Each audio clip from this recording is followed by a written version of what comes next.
Hello friends, नमस्कार।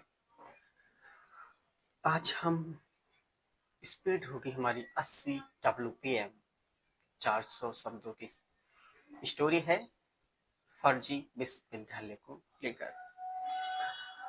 हमारी स्टोरियां सभी महत्वपूर्ण एग्जाम के लिए हैं, जिसमें आप अपनी एक्यूरेसी को जांच सकते हैं और स्पीड को परख सकते हैं। SSC steno, Allahabad high court, all department, जहां स्टेनो क्लर्क की भर्तियों से रिलेटेड पोस्टर निकलती हैं, वहाँ के लिए आप स्टोरी को लिखें और अपना फीडबैक जरूर कमेंट में बताएं। स्टोरी स्टार्ट होगी 5 सेकंड बाद। स्टार्ट लिखें। इस इसे संतुष्ट नहीं हुआ जा सकता कि शिक्षा मंत्रालय फर्जी विश्वविद्यालयों के विरुद्ध कार्यवाही करने के लिए राज्यों के मुख्य सचिव को पत्र लिखने जा रहा है। आश्चर्य नहीं कि इस पत्राचार के बाद भी फर्जी शिक्षा संस्थान चल ना रहे हों। इसका आंकड़ा इसलिए है क्योंकि अतीत में इस तरह की पहल हो चुकी है, लेकिन फर्जी शिक्षा संस्थानों पर ताला नहीं लगाया जा सकता है। विश्वविद्यालय अनुदान आयोग वाली यूजीसी हर वर्ष फर्जी विश्वविद्यालयों की सूची जारी करता है ताकि छात्र उनमें प्रवेश लेने और अपना स्वयं समय एवं धन बर्बाद करने से बचें। इसके बाद भी वे चलते रहते हैं। इसका मतलब है कि छात्र उनमें प्रवेश लेते हैं। यूजीसी फर्जी विश्वविद्यालय की सूची जारी करने के साथ ही यह भी बताता है कि इन शिक्षा संस्थानों की ओर से जारी की जाने वाली कोई काम की नहीं होती, लेकिन उनकी ओर से विज्ञापन दिया जाता है।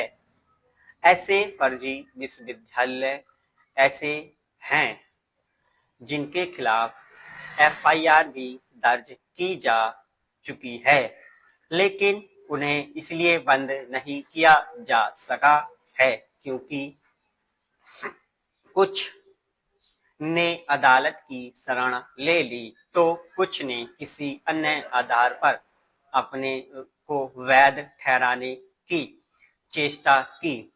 स्पष्ट है कि शिक्षा संस्थानों के संचालन संबंधी नियम कानूनों में कुछ ऐसे छिद्र हैं जिनका लाभ फर्जी विश्वविद्यालयों को संचालित करने वाले छात्र उठा रहे हैं। Para change. यह भी पता चलता है कि देश में जो 27 फर्जी विश्वविद्यालय चल रहे हैं, उनमें से 10 देश की राजधानी दिल्ली यानी संसद, सुप्रीम कोर्ट, शिक्षा मंत्रालय और यूजीसी की नाक के नीचे चल रहे हैं। क्या यह एक मजाक नहीं है? कुछ फर्जी विश्वविद्यालय तकनीक, प्रबंधन और कानून की भी डिग्रियां बांटते हैं।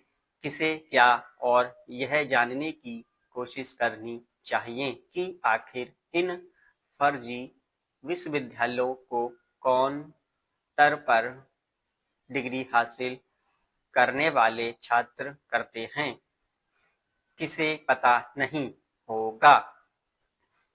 जब वे अपनी अमान्य डिग्रियों का कार्य पर इस्तेमाल करने में समर्थ हो जाते हैं, तो यह सहज ही समझा जा सकता है कि फर्जी विश्वविद्यालय चोरी छुपे नहीं बल्कि खुलेआम सार्वजनिक स्थानों पर चल रहे होते हैं। आखिर एक अवैध समांतर व्यवस्था में सामने विधि का शासन इतना असहाय कैसे हो सकता है? प्रश्न यह भी है कि नियम कानूनों को कठोर करके इन फर्जी विश्वविद्यालयों को एक झटके में बंद क्यों नहीं कर दिया जा सकता, या फिर उन पर ऐसी कोई शर्त क्यों नहीं थोपी जा सकती कि वे यूजीसी के नियमों का पालन करने के लिए फुल स्टॉप टाइम ओवर।